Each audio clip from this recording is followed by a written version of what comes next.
Hello students, welcome to Amrish Vishwakarma YouTube channel. और आज हम लोग क्लास ट्वेल्थ का जो फर्स्ट चैप्टर मैथमेटिक्स में पढ़ रहे थे, जिसका नाम है रिलेशंस। तो पहली वीडियो में रिलेशंस क्या होते हैं और उससे रिलेटेड चीज़ों पर बात की गई थी। आज की वीडियो में हम लोग बात करेंगे टाइप ऑफ रिलेशन को जानेंगे, समझेंगे। तो चलिए आज की वीडियो की शुरुआत करते हैं। तो सबसे पहला हम लोग कंसेप्ट देखेंगे टाइप ऑफ रिलेशन में, वो है इम्पटी रिलेशन। अब इम्पटी रिलेशन क्या होता है, आइए हम लोग समझते हैं। तो पहले इसके डेफिनेशन को हम लोग जानते हैं। If there is no relation between the element of a set, है ना, कोई एक सेट है या बहुत सारे सेट है, एक सेट हो या बहुत सारे सेट हो, और उनके एलिमेंट के बीच में कोई रिलेशन नहीं हो, तो वैसे सेट को इम्पटी रिलेशन बोलेंगे। और इम्पटी रिलेशन को डिनोट करते हैं R relation equal to five means nothing, या केवल आप ब्लैंक्स भी छोड़ सकते हैं ऐसे। तो रिलेशन के पास अगर कोई एलिमेंट नहीं हो तो वो रिलेशन हमारा कहलाता है इम्पटी रिलेशन कहलाता है स्टूडेंट। आइए समझते हैं एग्जाम्पल के थ्रू इसको। ऐसे हमारे पास एक सेट है जिसके एलिमेंट है 1 2 3 4, और मैंने यहाँ पर लिख दिया कि रिलेशन जिसका एलिमेंट है ए बी, ऑर्डर पेयर उसका हो गया। और ए और बी में क्या रिलेशन है, ए और बी में रिलेशन यह है कि ए का स्क्वायर करने पर बी प्राप्त होता है। और ए भी हमें लेना है सेट ए से, और बी भी हमें लेना है सेट बी से। तो अगर हम सेट ए से 1 लेते हैं, अगर हम ए 1 ले लेते हैं, तो ए का स्क्वायर करेंगे, यानी कि 1 का स्क्वायर करेंगे तो 1 आएगा। और वो क्वेश्चन क्या कर रहा है कि ए स्क्वायर करने पे क्या मिलता है, बी। तो ए का स्क्वायर किए तो 1 आया, तो 1 का मतलब हो गया बी। तो ठीक है भाई, बी सेट ए से बिलोंग कर रहा है। यस, बी सेट ए से बिलोंग कर रहा है यहाँ पर। चलिए, अगर हम सेट से एलिमेंट 2 लेते हैं तो फिर ए का स्क्वायर करेंगे, क्योंकि इस रिलेशन को करेंगे सेटिस्फाई। तो 2 का स्क्वायर करेंगे तो 4। अब 4 क्या हुआ हमारा, 4 हमारा बी हुआ। और बी जो हमें चूज करना है वो सेट ए से चूज करना है। तो क्या बी सेट ए में है, नहीं है। उसी तरह से ले लेते हैं सेट ए का ए ले लेते हैं 3। तो ए का स्क्वायर करते हैं तो हो जाएगा 3 का स्क्वायर, तो 9 आएगा। और ए का स्क्वायर करने पे हमें मिलता है बी, तो ये 9 हमारा बी हुआ। और बी बिलोंग करना चाहिए ए से, तो ए में तो 9 है ही नहीं, बिलोंग नहीं हुआ। तो हमने क्या देखा, बस ये वाला कंडीशन सेटिस्फाई हुआ और बाकी सभी कंडीशन में फेल हो गया। इसका मतलब आर का कोई ऐसा एलिमेंट नहीं है। अगर रिलेशन होता ये इसके लिए ट्रू, तो सारी कंडीशन में सेटिस्फाई होता। तो हम लोग बोलेंगे कि आर के पास कोई एलिमेंट नहीं होगा, या उसको हम लोग बोलेंगे ऐसे कि आर इक्वल टू 5। तो जब आर के पास कोई एलिमेंट ही नहीं हो तो उसको बोलते हैं इम्पटी रिलेशन। चलिए एक और एग्जांपल लेते हैं, इसको समझते हैं।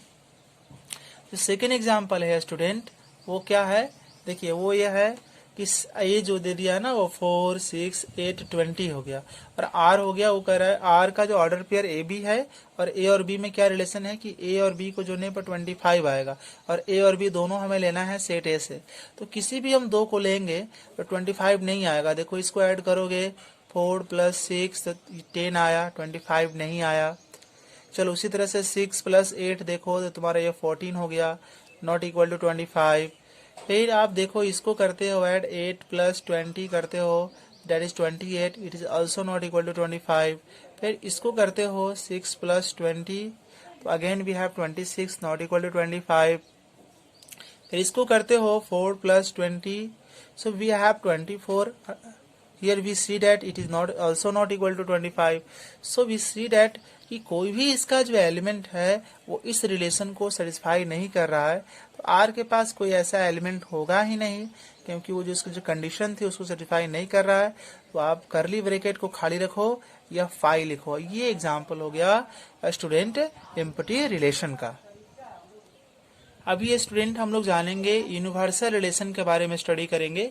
यूनिवर्सल रिलेशन क्या होता है उस चीज को जानेंगे, और कैसे पता करेंगे कि यूनिवर्सल रिलेशन कौन है कौन नहीं है। तो पहले इसकी डेफिनेशन को हम लोग समझते हैं। A relation R in a set A, एक सेट के अंदर रिलेशन हो रहा है, कौन सा relation, R, is called universal if every element of set is related to each element of set A. यानी कि अगर सेट ए के सारा एलिमेंट सेट ए का सारा एलिमेंट अगर खुद सेट ए के सारा एलिमेंट जो है वो सेट ए के, यहाँ फिर से देखिए, एवरी एलिमेंट ऑफ सेट ए का सारा एलिमेंट सेट ए के सभी एलिमेंट से रिलेटेड हो, मतलब कोई सेट है उसके सारे एलिमेंट खुद ही से भी रिलेटेड हो, मतलब खुद के सारे एलिमेंट से रिलेटेड हो, तो वो कहलाएगा यूनिवर्सल रिलेशन।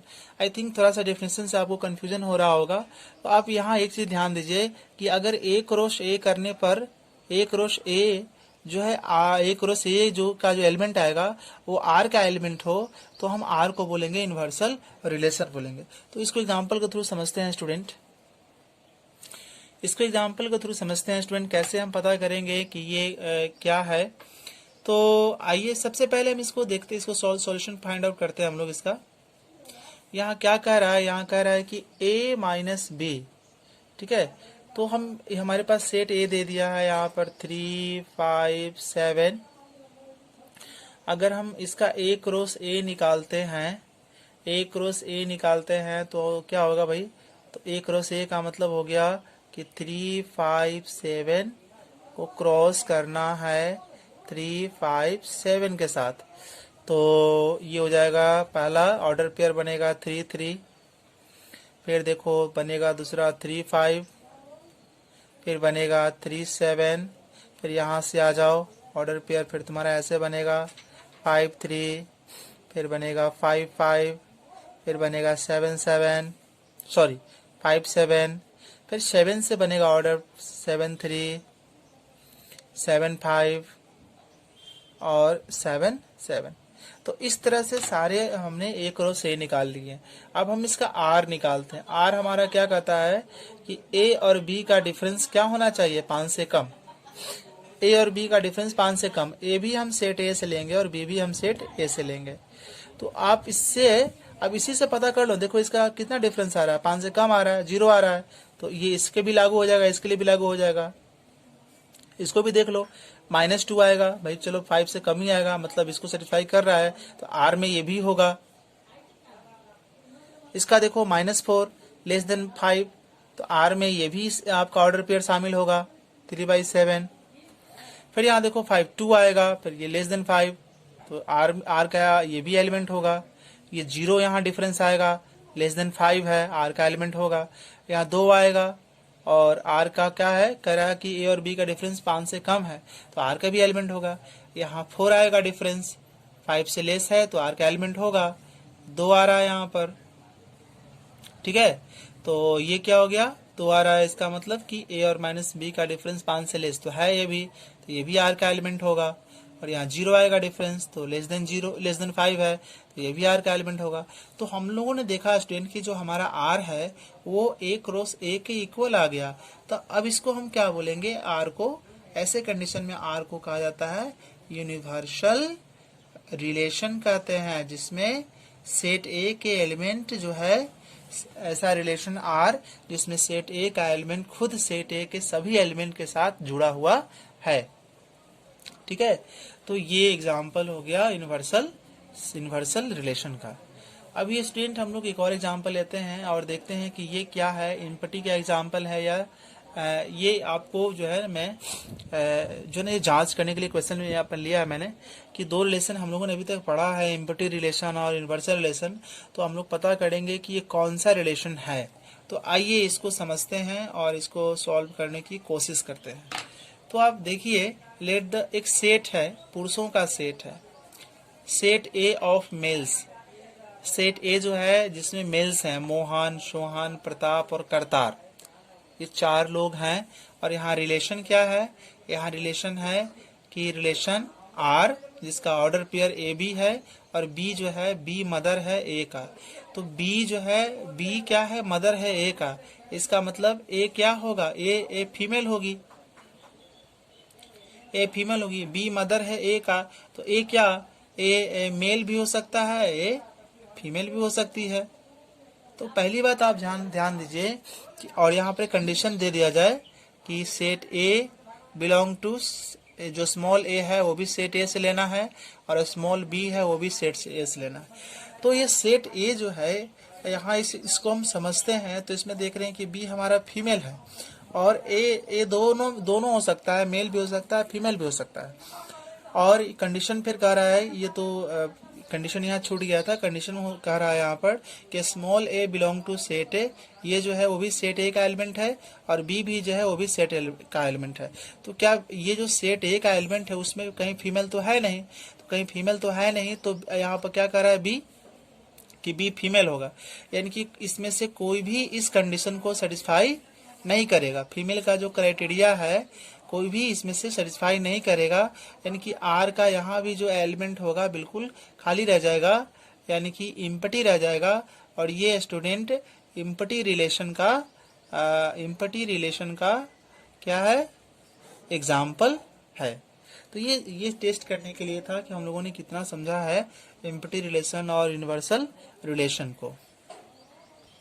सो स्टूडेंट, अब हम लोग आइडेंटिटी रिलेशन को जानेंगे। आइडेंटिटी रिलेशन क्या है और इसको समझने की कोशिश करेंगे।